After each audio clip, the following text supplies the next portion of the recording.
안녕하세요, 썰밤 가족 여러분. 저는 서울에 살고 있는 40대 남자입니다. 사실 제가 여기에 사연을 보내는 날이 올 줄은 몰랐어요. 아마 제 지인들이라면 네가 썰밤에 보낼 사연이 있다고? 하면서 놀랄지도 모르겠네요.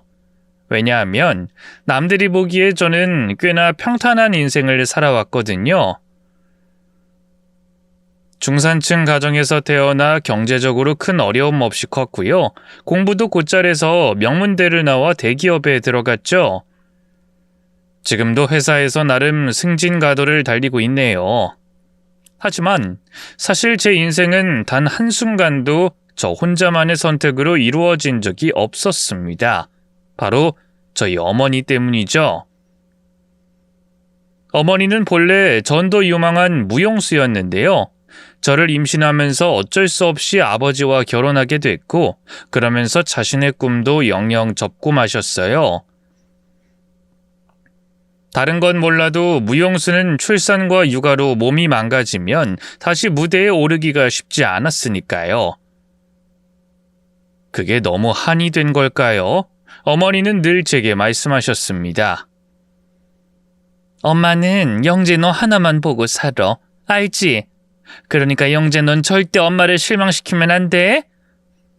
어머니에게 있어서 저는 단순한 애정의 존재가 아니었습니다. 어머니 자신의 희생된 삶을 보상받는 유일한 수단이었죠. 어머니는 저를 사랑했지만 동시에 제 인생을 온전히 자신의 것으로 여기셨습니다. 어릴 때부터 어머니의 기대는 저를 짓눌렀어요.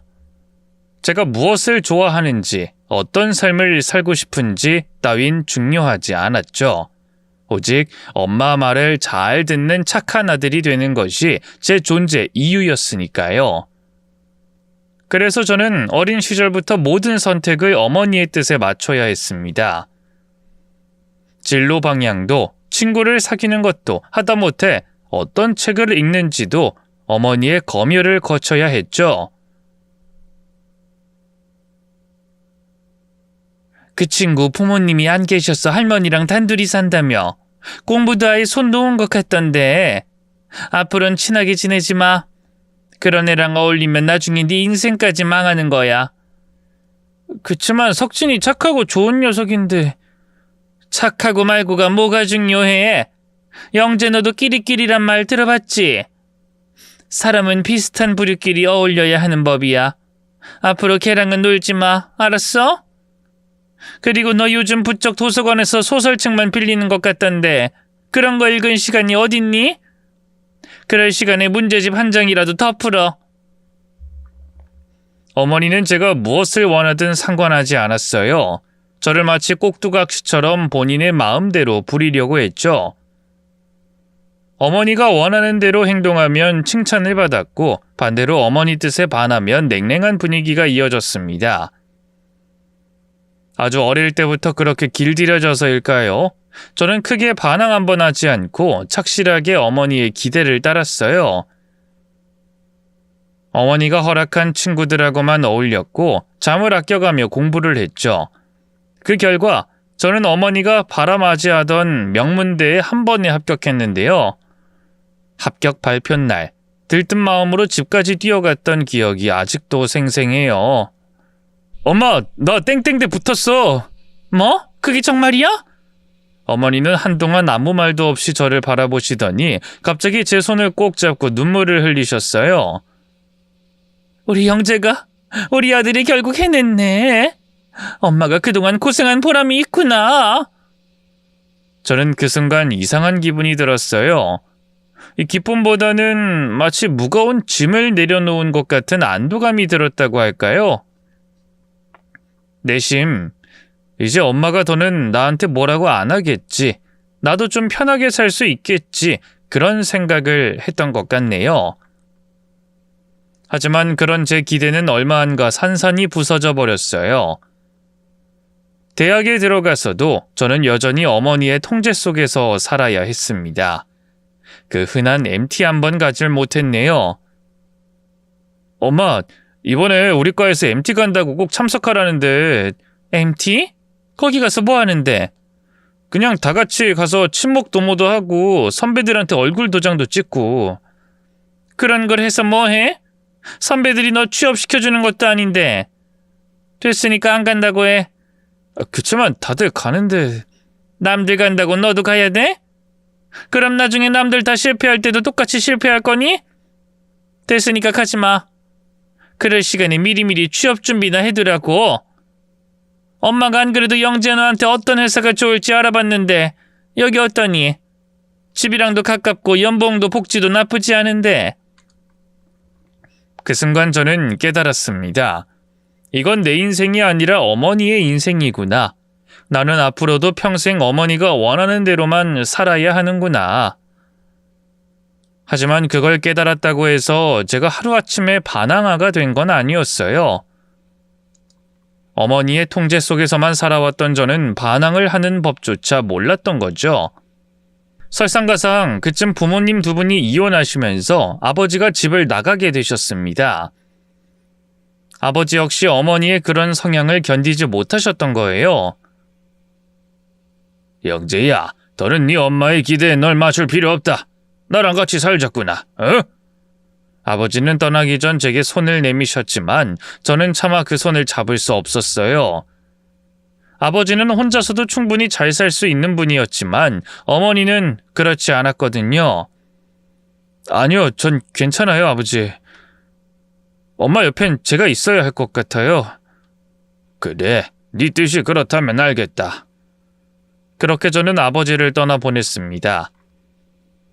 어머니는 아버지가 나가고 며칠 동안 안방에만 틀어박혀 계시더니 어느 날 갑자기 밖으로 나와 제 손을 꼭 잡고 말했어요. 영재야, 이젠 엄마한테는 너뿐이야.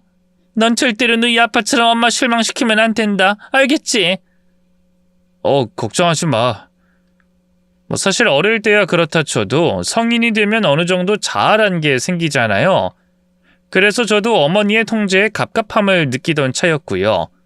하지만 저는 시리에 빠진 어머니를 위해서 기꺼이 착한 아들이 되기로 했습니다. 그때는 그게 최선이라고 생각했거든요. 어머니는 금방이라도 무너질 것처럼 보였고 제가 말 잘 듣는 착한 아들로 옆에 있어야만 어머니가 버틸 수 있을 것 같았어요. 그렇게 대학 생활 내내 저는 철저히 취업을 위한 스펙 쌓기에 몰두했습니다. 어머니가 시키는 대로 공부하고 어머니가 보내주는 각종 취업 준비 학원도 다녔죠. 덕분에 저는 졸업하자마자 공백기 없이 바로 모 대기업에 취업할 수 있었네요. 합격 발표를 확인한 날, 어머니는 눈물까지 흘리며 기뻐하셨죠. 영재, 네가 드디어 해냈구나. 잘했다, 잘했어.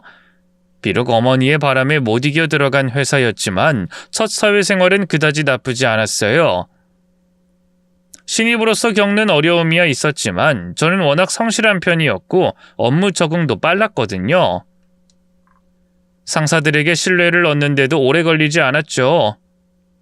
출근에 주어진 일을 하고 시간이 되면 퇴근하고 가끔은 팀 회식에도 참석하고 바쁜 하루를 보내다 보면 어느새 주말이 되었고요. 주말에도 어머니와 시간을 보내느라 개인적인 시간을 가지긴 어려웠어요. 그런데도 저는 만족스러웠습니다. 적어도 처음 몇 년은 그랬죠. 그런데 언젠가부터 점점 마음 한구석이 허전해지더군요. 모든 게 순조로웠는데도 말이에요. 회사에서 인정받고 월급을 받아 어머니께 효도도 하고 남들이 보기엔 모난 데 없이 성공한 인생인데도 이상하게 자꾸만 공허함을 느꼈어요. 이게 정말 내가 원하는 삶이 맞을까? 난 평생 이렇게 살아야 할까? 그런 생각이 들 때마다 저는 그 감정을 애써 무시했어요. 지금까지 단 한 번도 내가 원하는 것에 대해 깊이 생각해 본 적이 없었으니까요. 하지만 그 공허함이 절정에 이른 날이 있었어요. 그날은 야근을 하느라 늦게까지 회사에 남아 있었는데요.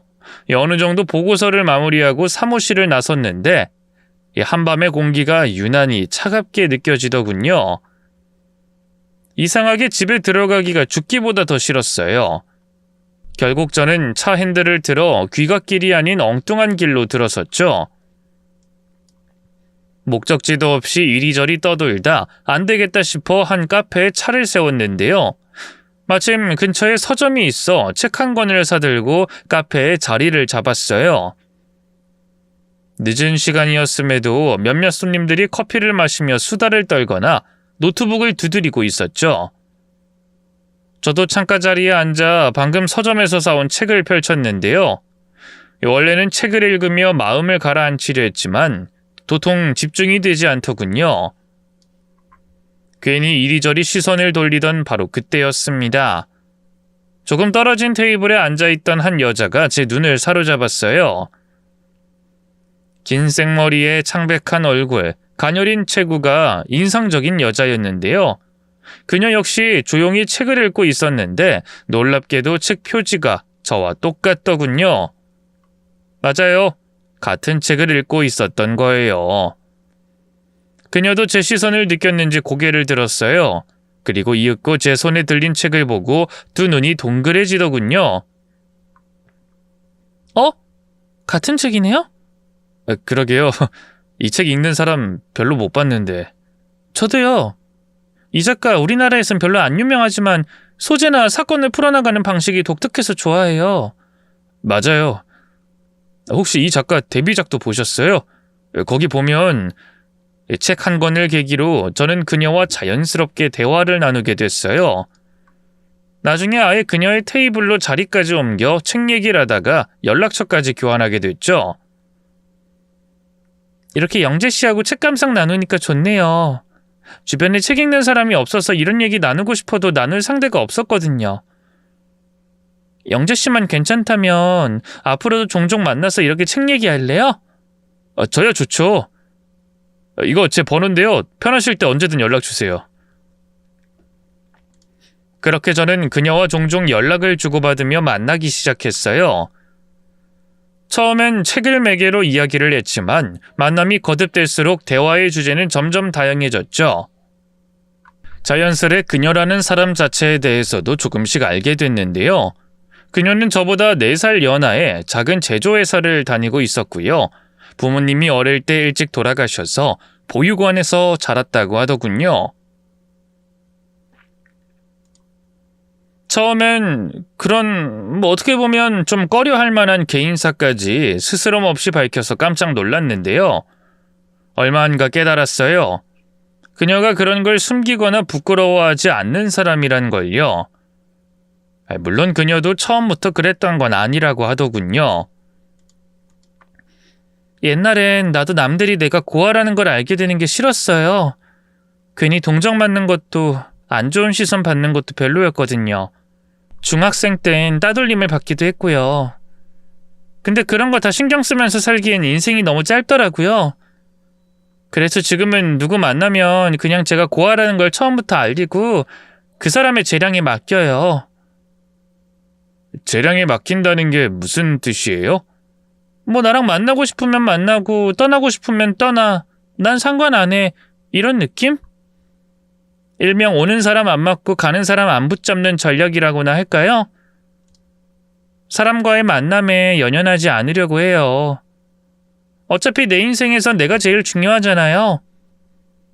그녀의 말에 저는 묘한 감정을 느꼈어요. 저는 평생 어머니의 기대 속에서 눈치 보며 살았는데 그녀는 오히려 자신만의 방식으로 삶을 받아들이고 있었거든요. 겉보기엔 연약해 보였지만 내면은 저보다 훨씬 강한 사람이었죠. 제가 그런 그녀에게 끌린 건 어찌 보면 당연한 결과였어요. 그녀와 함께 있을 때만큼은 어머니의 기대와 통제도, 회사에서의 실적 압박도, 삶이 온전한 내 것이 아니라는 생각도 모두 잊을 수 있었죠. 하지만 그 감정이 사랑이라는 걸 깨달은 건 그녀를 만난 지 반년쯤 됐을 때였어요. 평소처럼 함께 밥을 먹고 카페에서 대화를 나누다 자리에서 일어섰는데요. 갑자기 때 아닌 소나기가 무섭게 쏟아지더군요. 우산이 없어서 이를 어쩌나 싶었는데 그녀가 갑자기 가방에서 작은 우산을 하나 꺼냈어요. 미리 일기예보를 보고 챙겼다고 하더군요. 차 세워둔 곳까지 데려다 줄게요. 같이 써요. 고마워요. 작은 우산을 함께 나눠 쓰고 가는데 왜 그리도 가슴이 두근거리던지요. 그런 제 마음을 아는지 모르는지 앞만 보며 걷던 그녀가 문득 입을 열었어요. 영재씨, 난 언젠가 진짜 사랑하는 사람 만나면 비 오는 날 우산 하나를 같이 나눠 쓰는 게 로망이었어요. 왜 하필 그런 로망을... 영화에도 많이 나오잖아요. 사랑하는 사람이 비를 안 맞았으면 하는 마음에 우산을 기울여줘서 정작 자기는 어깨 한쪽이 다 젖는 그런 거요. 그게 저는 사랑의 증거 같더라고요. 그 말에 문득 제 어깨를 살펴보니 한쪽 어깨가 다 젖어 있더군요. 그녀가 비를 안 맞았으면 하는 마음에 저도 모르게 우산을 그녀 쪽으로 기울이고 있었거든요. 저는 그 순간 확신했어요. 나는 이 여자를 사랑하는구나 하고 말이죠. 차가 있는 곳에 다다를 무렵 용기를 내 그녀에게 고백했어요. 제 마음을 깨달았는데 더는 질질 끌고 싶지 않았거든요. 지영씨, 이미 아시는지 모르겠지만 저 지영씨 좋아합니다. 우리 한번 진지하게 만나보지 않을래요? 제 말에 그녀는 놀라기는커녕 환한 미소를 지었어요. 이제야 그 말을 해주네요. 내가 이 순간을 얼마나 기다렸는지 알아요? 그 말은 지영씨도 절... 그거 아세요? 전 영재씨를 처음 본 순간부터 좋아했다는 걸. 뜻밖의 고백에 놀랐지만 그보다는 기쁜 감정이 더 컸어요. 저는 충동적으로 그녀에게 입을 맞췄고요. 그녀 역시 적극적으로 화답해줬죠. 이후 저희는 연인 관계로 발돋움했어요. 여자친구와 함께하는 매일매일이 얼마나 행복했는지 모릅니다. 여자친구와 같이 있을 때면 처음으로 온전히 제 인생을 살아가고 있다는 느낌을 받았죠. 날이 갈수록 여자친구에 대한 제 감정은 점점 커지기만 했고요. 급기야 저는 하루빨리 여자친구와 가정을 꾸리고 싶다는 욕망을 느꼈습니다. 그래서 사귄 지 반년쯤 됐을 무렵 여자친구에게 조심스럽게 결혼 이야기를 꺼냈는데요. 뜻밖에도 여자친구는 곤혹스러운 표정을 짓더군요. 영재씨, 나 사실 연애는 해도 결혼은 안 하려고 했었어. 왜? 그냥 자신이 없어서. 난 어릴 때부터 가족이 없었잖아. 그래서 가족이란 게 뭔지 사실 잘 모르겠어. 한 집에서 어떻게 살아가야 하는지, 어떻게 맞춰가야 하는지도 모르겠고. 그런 건 나도 몰라. 부모님은 날 때부터 내 가족이었던 거고 결혼이란 타인이었던 두 사람이 가족이 되는 거니까. 하지만 같이 배우면 되잖아. 글쎄, 영재씨랑 나는 상황이 다르지. 난 한 번도 내 가족이라는 걸 가져본 적이 없다고. 내가 뭐든 다 맞추면 되잖아. 난 너랑 같이 살 수만 있다면 뭐든 다 맞춰줄 수 있어. 일단 조금만 생각할 시간을 줘. 여자친구에게 부담을 주고 싶지 않았어요. 그래서 그날 이후 단 한 번도 결혼이란 말을 입에 올린 적이 없는데요. 그로부터 몇 달 뒤 회사에 있는데 갑자기 여자친구에게서 연락이 왔어요. 어젯밤부터 연락이 잘 안 된다 싶더라니. 글쎄, 독감에 걸려 회사도 못 가고 집에 누워있다 하더군요. 걱정되는 마음에 회사에 당일 반차를 쓰고 바로 여자친구에게 달려갔어요. 고열로 걷지도 못하는 여자친구를 데리고 병원에 다녀오고요. 죽을 끓여 먹이고 차가운 물수건도 얹어주며 정성껏 간호했네요. 다행히 열이 조금씩 내리면서 어느 순간 여자친구가 스르륵 잠이 들었는데요. 걱정되는 마음에 좀처럼 집에 갈 수가 없더라고요. 결국 어머니에겐 회사 프로젝트 때문에 밤새만다 둘러대고 늦게까지 여자친구의 곁을 지켰죠. 그렇게 얼마나 시간이 흘렀을까요? 어느 순간 여자친구가 희미하게 눈을 떴어요. 영재씨... 깼어? 물 좀 마실래? 아니, 괜찮아. 집에 안 갔네? 네가 아픈데 어떻게 가? 집엔 잘 둘러댔으니까 걱정하지 말고. 여자친구는 말없이 제 얼굴을 물끄러미 바라보더니 갑자기 손을 뻗어 제 손을 잡았어요. 영재씨. 응. 우리 결혼할래? 그 순간 심장이 빠르게 뛰기 시작했어요. 뭐? 결혼? 응. 근데 나 같은 사람도 좋은 아내, 좋은 엄마가 될 수 있을까? 그게 무슨 소리야. 당연하지. 그치만 난 천의 고아인데. 그렇게 치면 난 이혼 가정 출신인데. 저는 맞잡은 그녀의 손을 더욱 꽉 잡으며 단호하게 말했어요. 부모가 없든 이혼을 했든 그런 게 뭐가 중요해. 그냥 서로 사랑하고 좋은 부모가 되려고 노력하고 그거면 되지. 안 그래? 그러자 여자친구가 미소를 지으며 고개를 끄덕였어요. 그래, 영재씨 말이 맞아. 그럼 나도 이제 가족을 가져볼래. 영재씨랑 함께라면 나도 좋은 아내, 좋은 엄마가 될 수 있을 것 같아. 그렇게 저와 여자친구는 한 단계 앞으로 나아가기로 결심했는데요. 결혼을 앞두고 한 가지 큰 난관이 있었어요. 다름 아닌 저희 어머니였죠. 예상했던 대로 어머니는 제 여자친구를 맞닥차나 하셨어요. 뭐? 보육원에서 자랐다고? 어쩐지 회사도 어디 이름도 못 들어본 데 다니더라니. 걔 대학도 못 나왔지. 뻔하다 뻔해. 그런 게 뭐가 중요해, 엄마. 중요하지. 영진이가 뭐가 모자라서 그런 여자를 만나니? 명문대 나와서 땡땡 기업 다니고 있는데 조건 좋은 아무 여자나 골라 만날 수 있다고. 엄마, 결혼은 스펙 맞추기 아니잖아. 난 지영이가 좋고 지영이도 날 좋아해. 그거면 됐지. 그러자 어머니가 충격받은 표정으로 저를 바라봤어요. 영재, 너 언제부터 이렇게 내 말을 귓등으로도 안 듣게 됐니? 엄마, 나도 할 만큼 했잖아. 어릴 때부터 엄마가 바라는 대로만 살았다고. 이젠 제발 나도 내 인생 살게 해줘. 저는 처음으로 어머니 앞에서 제 목소리를 냈어요. 물론 그렇다고 해서 어머니가 제 결혼을 바로 허락하지는 않았습니다. 오히려 여자친구가 저를 망쳐놨다며 울고불고 난리도 아니었죠. 심지어 여자친구를 처음 인사시켜드린 자리에선 여자친구 얼굴에 물을 뿌리는 만행까지 저질렀네요. 불려씨 같은 게 어디 주제도 모르고 내 아들을 넘봐? 너 한 번만 더 내 아들 만나서 꼬리 쳐봐. 그때 나도 가만히 안 있을 거니까. 아이, 엄마, 이게 대체 뭐 하는 거야? 얼굴 한번 보고 싶다고 데려오라고 하더니 처음부터 이럴 작정이었어? 제 고함에도 엄마는 반성하기는커녕 헛웃음을 쳤어요. 너도 정신 차려, 이놈아. 언제까지 이런 불려씨한테 홀려 있을 거야? 엄마가 선자리 알아보고 있으니까 얘 얼른 정리해. 조만간에 괜찮은 집안 아가씨들로 쫙 맞선 잡을 거니까. 끝까지 제 인생을 자기 마음대로 쥐락펴락하려는 어머니를 보면서 일순 환멸이 일었어요. 물을 뒤집어 쓴 채 바들바들 떨기만 하는 여자친구를 말없이 일으켜 세웠죠. 가자, 지영아. 너는 여기 있을 이유가 없다. 제가 그렇게 여자친구를 데리고 나가려 하자 어머니가 달려와 저를 붙잡았어요. 너 지금 뭐 하는 거야? 엄마를 두고 네가 가긴 어딜 가?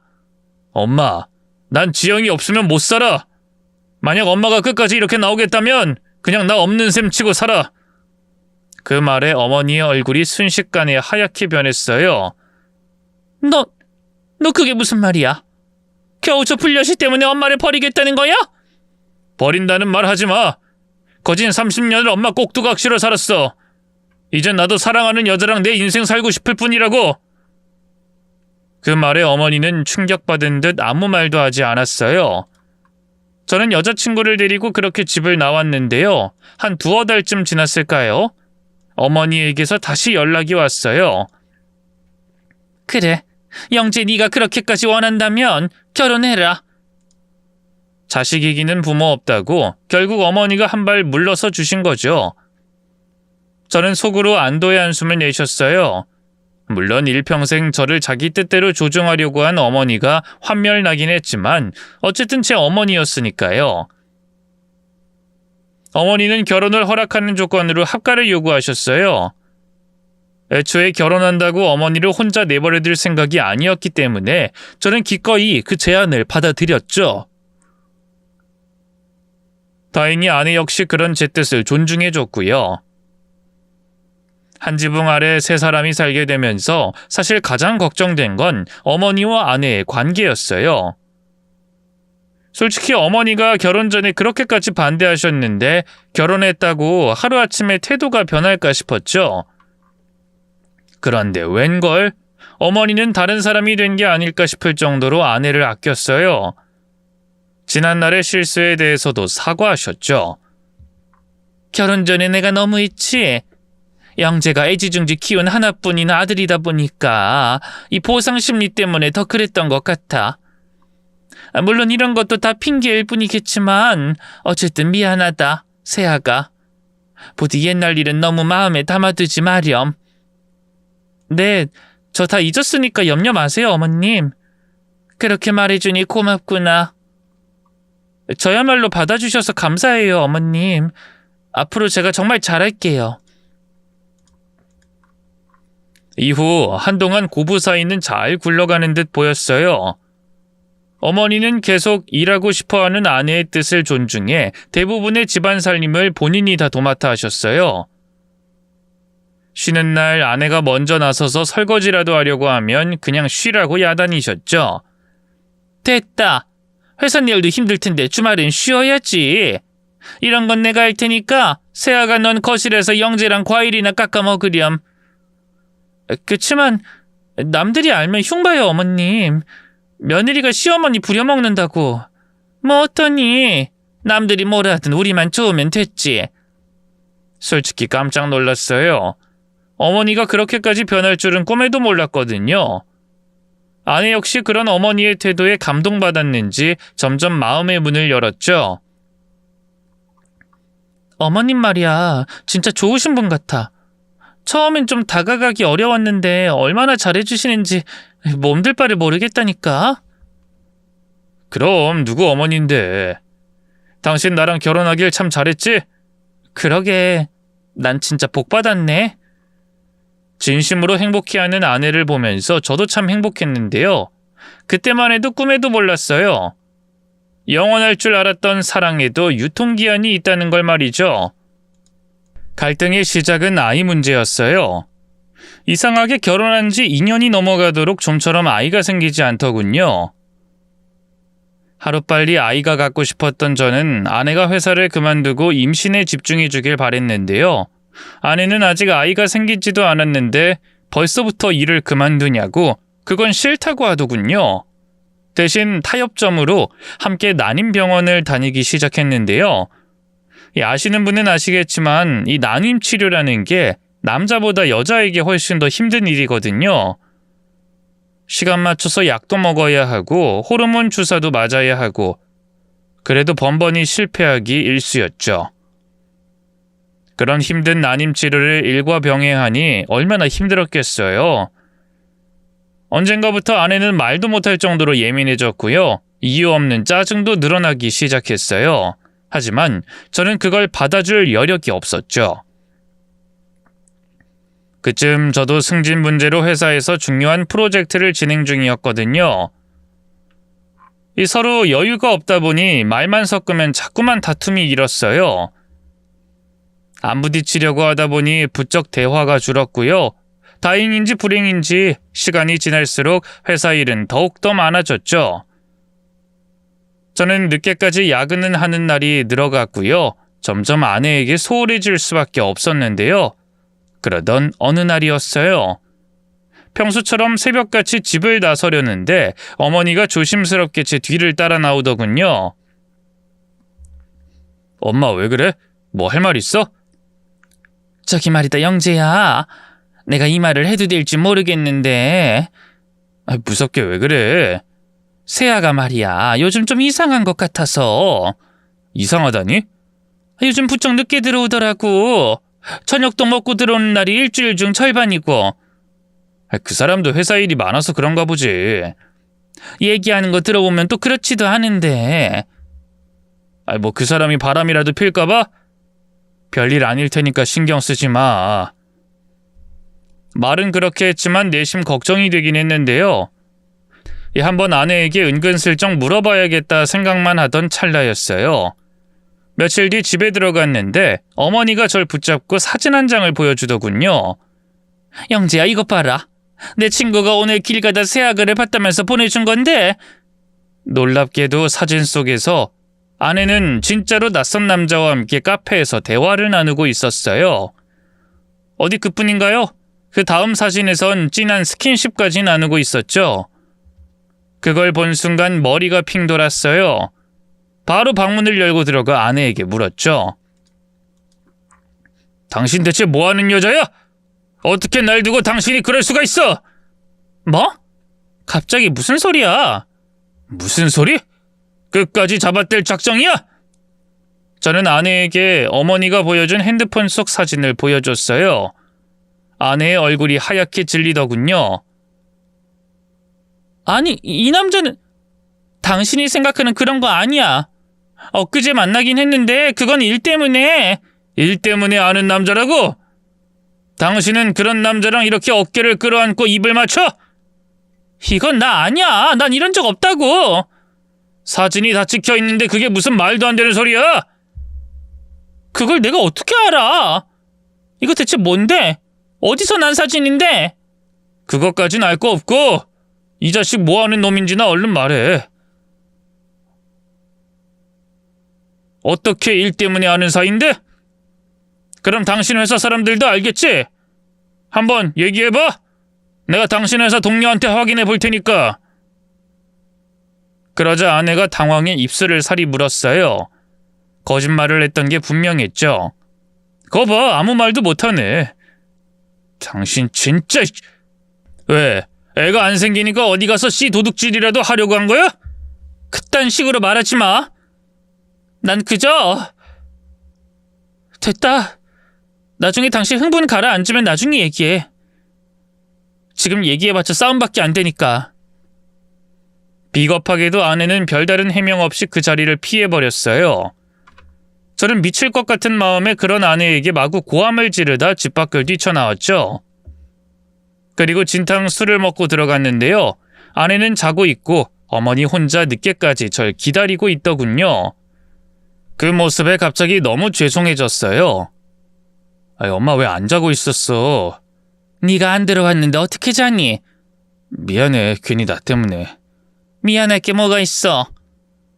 저기 영재야, 만약에 새아가가 바람 피운 거면 너 이혼할 거지? 뜻밖의 질문에 당황한 것도 잠시. 저는 이내 고개를 끄덕였어요.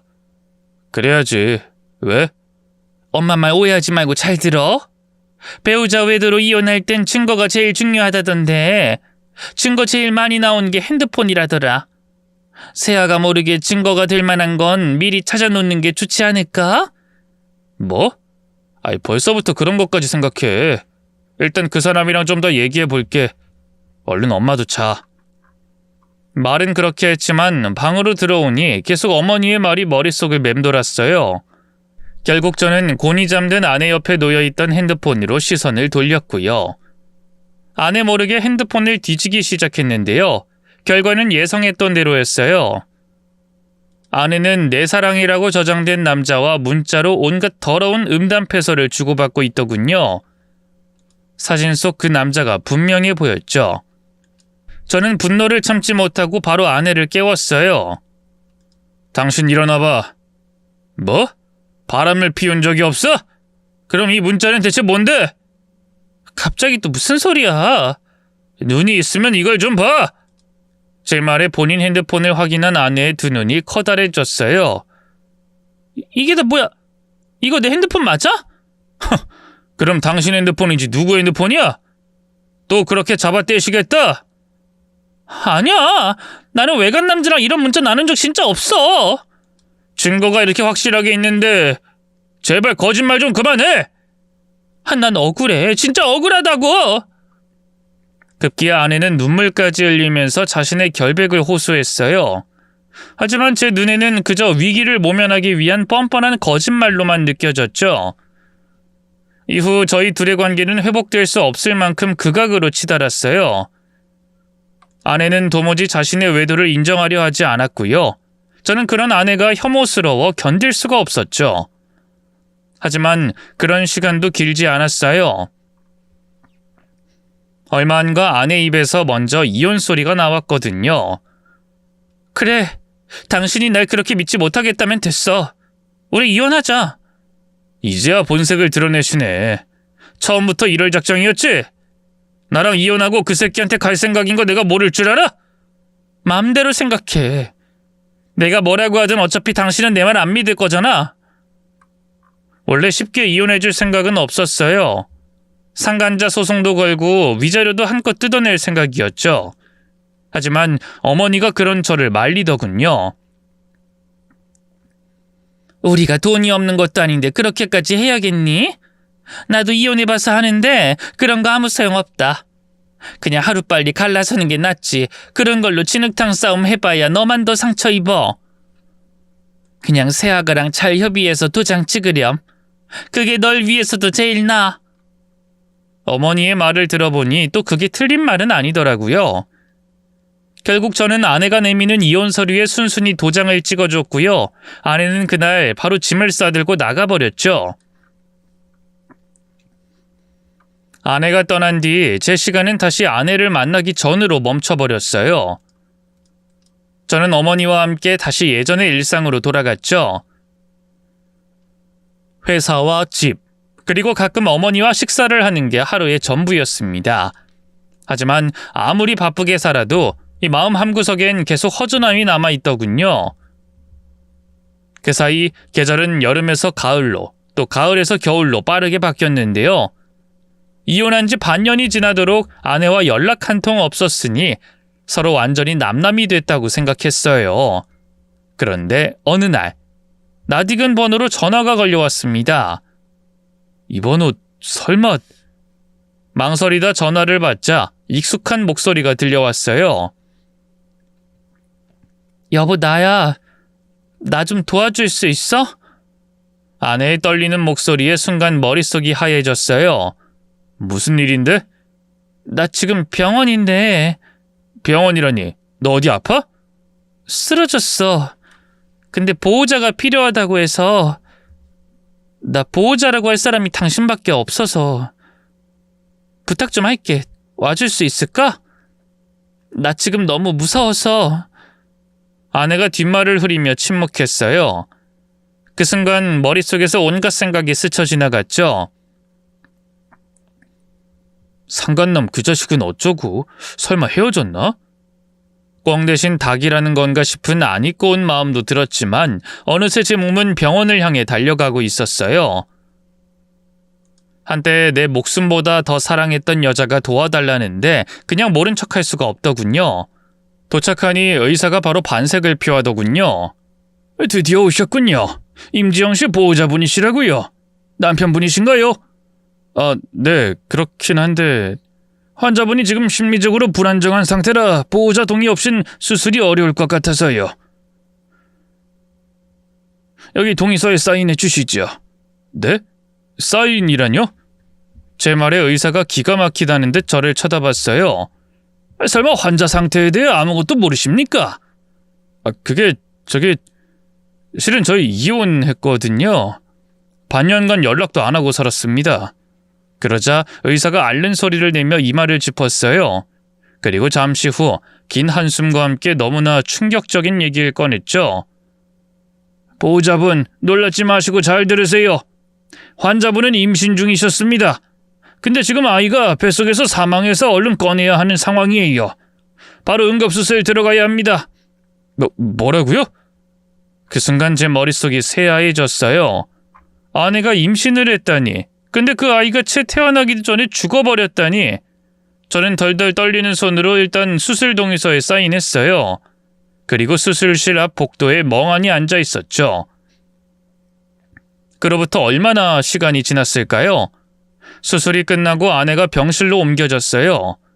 아내에게 묻고 싶은 게 많았기에 그 옆에 앉아 아내가 깨어나길 한참 기다렸죠. 동틀 무렵 아내가 마침내 눈을 떴어요. 당신 와줬구나. 그 자식이에요? 가다부터 말없이 직접적으로 물어보자 아내가 입술을 깨물었어요. 아직도 날 의심하는 거야? 나 말고 다른 놈이랑 눈 맞아서 이혼했으면 잘 살아야지. 이런 때 대체 그 자식은 어디 있는 거야? 대체 왜 너 혼자 병원까지 오게 만드냐고? 당신애야, 당신애라고!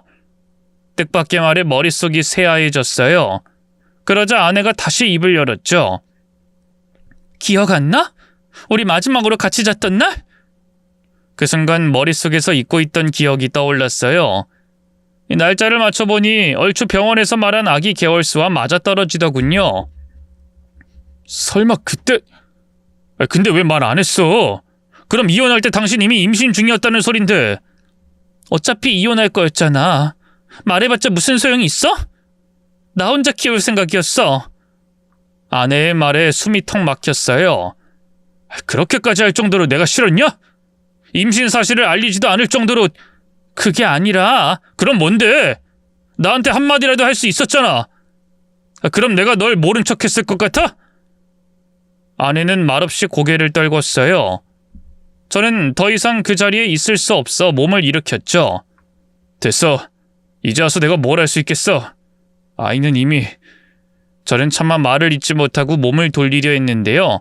그 순간 아내가 제 손목을 붙잡았어요. 가지마! 가지마, 여보! 우리가 이렇게 된 거 다 어머님 때문이라고! 황당함에 말문이 막혀 아내를 돌아봤어요. 뭐? 여기서 갑자기 우리 엄마 얘기가 왜 나와? 끝까지 비밀로 하려고 했는데 어차피 이렇게 된 거 다 얘기할게. 아내는 힘겹게 손을 뻗어 핸드폰을 들었어요. 그리고 화면을 내게 내밀었죠.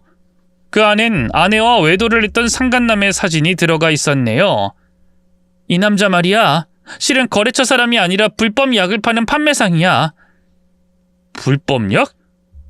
이 남자한테서 임신 잘 되게 해준다는 임신약을 샀어. 뭐? 당신한테 말하려고 했는데 너무 창피해서 그래서 말 못했어. 거짓말하지 마. 당신이 이 남자랑 끌어안고 있는 사진을 내가 봤는데 그건 다 조작된 사진이야. 엉터리 합성이라고. 그뿐인 줄 알아? 내가 이 남자랑 주고받은 문자도 다 조작된 거야. 내가 핸드폰 복구 전문가랑 사진 전문가 찾아가서 다 확인했어. 못 믿겠으면 그 사람들하고 연결시켜 줄게. 아니면 당신이 직접 내 핸드폰이랑 그 사진 들고 가서 전문가한테 검증 받아도 돼.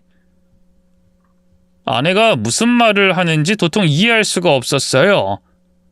대체 무슨 말을 하는 거야? 그 사진도 문자도 다 조작된 거라고? 그걸 누가 조작했는데? 우리 엄마가? 그래. 말이 되는 소리를 해. 우리 엄마가 대체 왜... 그냥 날 당신한테서 떨어뜨려 놓으려고 그러신 거지. 날 받아주신 척 했지만 실은 아니었던 거야. 계속 날 내칠 기회를 노리고 있던 거지. 아니, 당신 머리가 어떻게 된 거 아니야? 아님 영화를 너무 많이 봤거나. 더는 상대할 가치가 없다고 생각해 병실 밖을 나가려 했는데요. 갑자기 아내가 핸드폰 속에서 녹음 파일 하나를 재생시켰어요. 이거 들어봐. 내가 당신이랑 이혼하기 전에 어머니랑 마지막으로 나눈 대화니까. 듣지 않으려 했지만 어느새 익숙한 목소리가 제 고막을 파고들었어요. 전부 어머님이 한 짓이죠? 애초에 저한테 임신약을 팔았던 그 남자도 어머님이 섭외한 연기자잖아요. 이미 그 남자한테 얘기 다 들었으니까 잡아댈 생각 마세요. 그 남자 통해서 제가 자는 틈에 몰래 제 핸드폰으로 문자 조작한 것도 다 들었어요.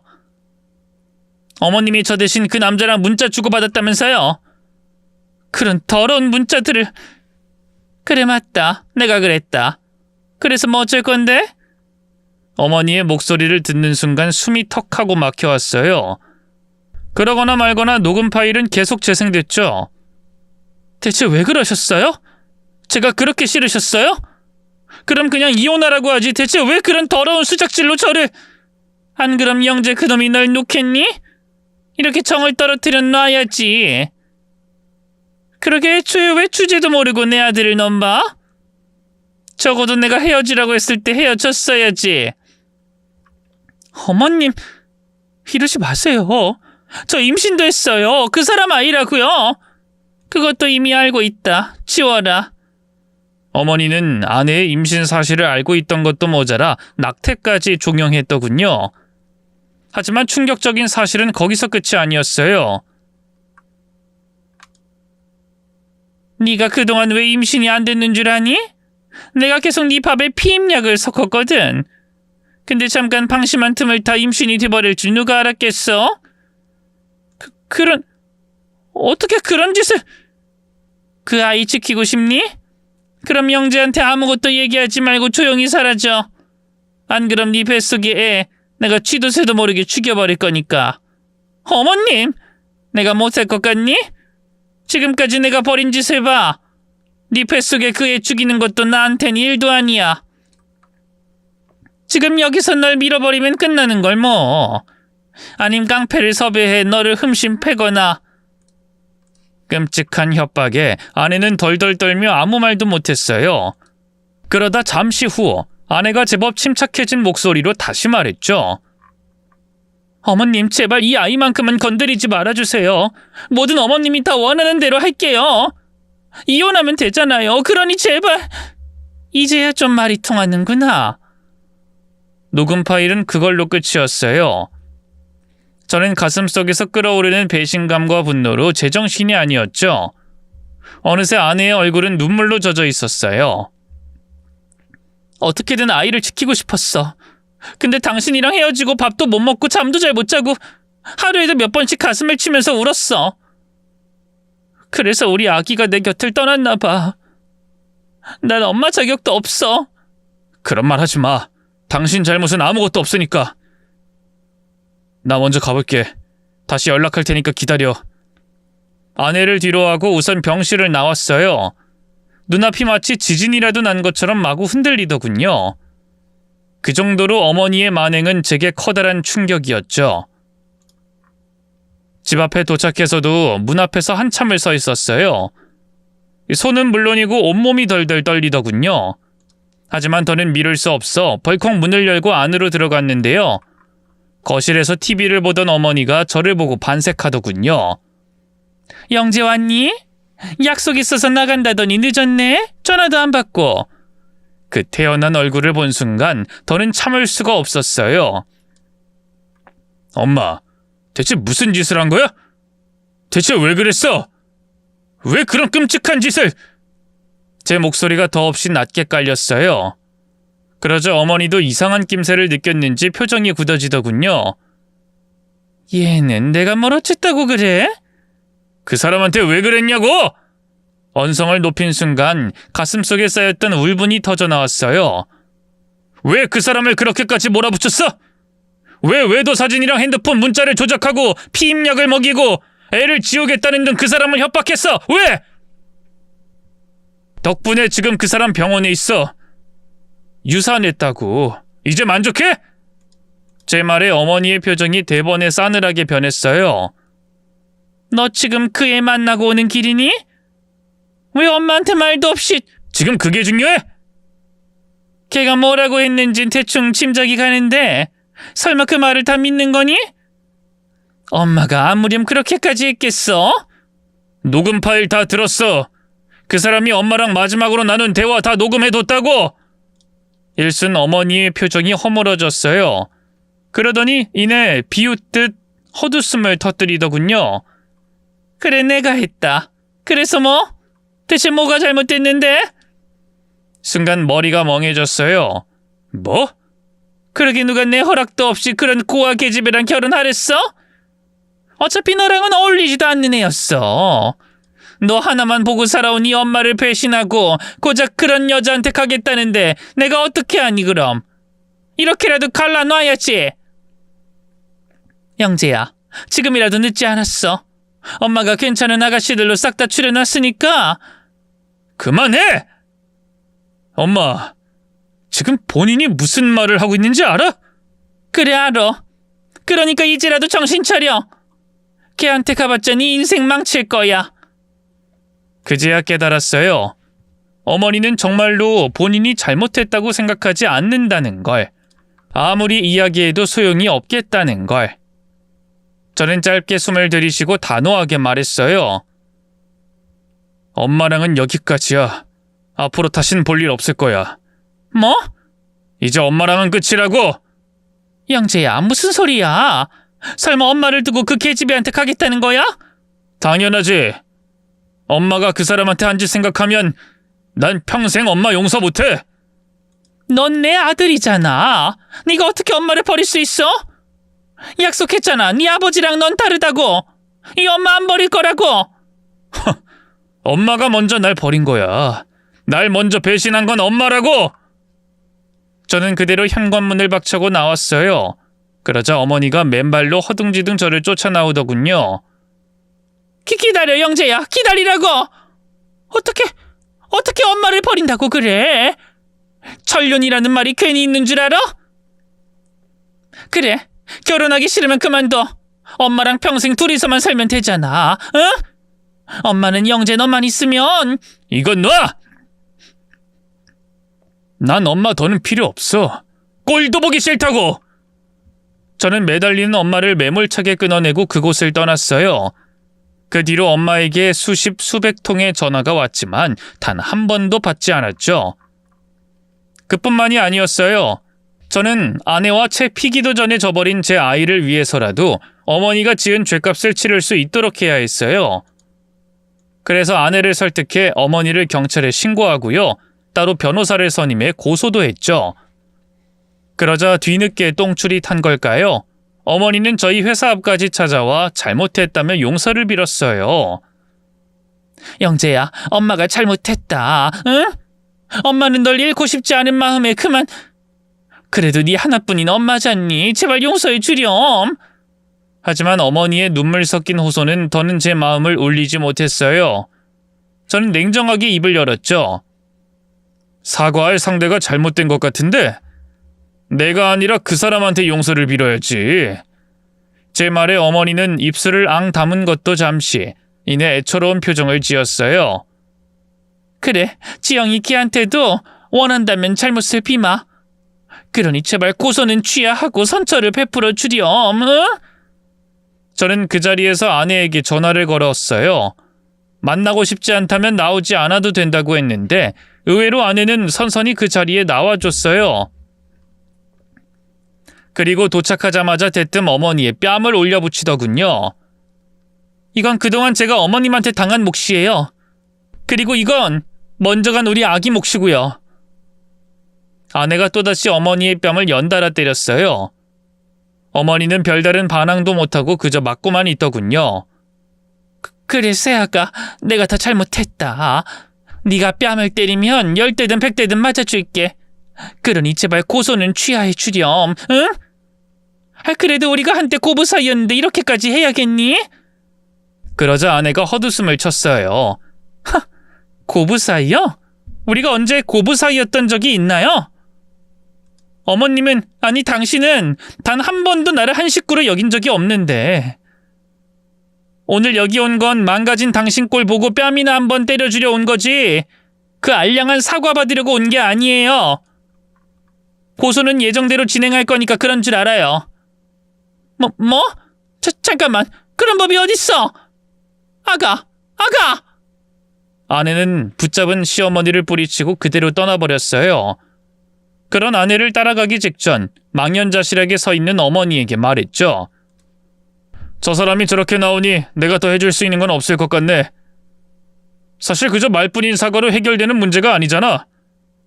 영재야, 넌 너까지 어떻게 엄마한테... 엄마라니? 난 더는 엄마, 아니 당신 아들이 아니야. 연 끊는다고 했잖아. 너... 저는 충격으로 어쩔 줄 몰라 하는 어머니를 버려두고 돌아섰어요. 그리고 뒤로는 차근차근 재판을 이어나갔죠. 결국 어머니는 강요죄, 협박죄 등으로 실형을 선고받았어요. 초범에 나이가 있어 그런가 형량은 무겁지 않았지만 그래도 실형이 선고됐다는데 의의를 두기로 했죠. 현재 어머니는 친정으로부터 물려받은 그 많던 재산도 다 까먹고요. 지금은 요양병원에 들어가 외롭게 살고 있다 하더군요. 그곳에서도 같은 요양원 노인네들에게 따돌림을 받고 있다 하던데 뭐 더는 제가 상관할 바가 아니니까요. 저는 다시 아내와 함께 살고 있어요. 한동안 많이 힘들었지만 지금은 그 아픔을 이겨내고 다시 서로를 믿기로 한 상태죠. 기적처럼 새 생명도 찾아와 줬답니다. 건강하게 자라는 딸아이를 볼 때마다 세상 빛도 못 보고 떠나버린 아이가 생각나 마음이 아프지만 그만큼 지금 딸아이에게 더 많은 사랑을 주려고 합니다. 이렇게 지난날을 글로 옮겨 적고 보니 새삼 아내와 아이의 소중함이 더 크게 느껴지네요. 더욱더 잘해줘야겠어요. 긴 얘기 들어주셔서 고맙습니다. 모두 건강하세요.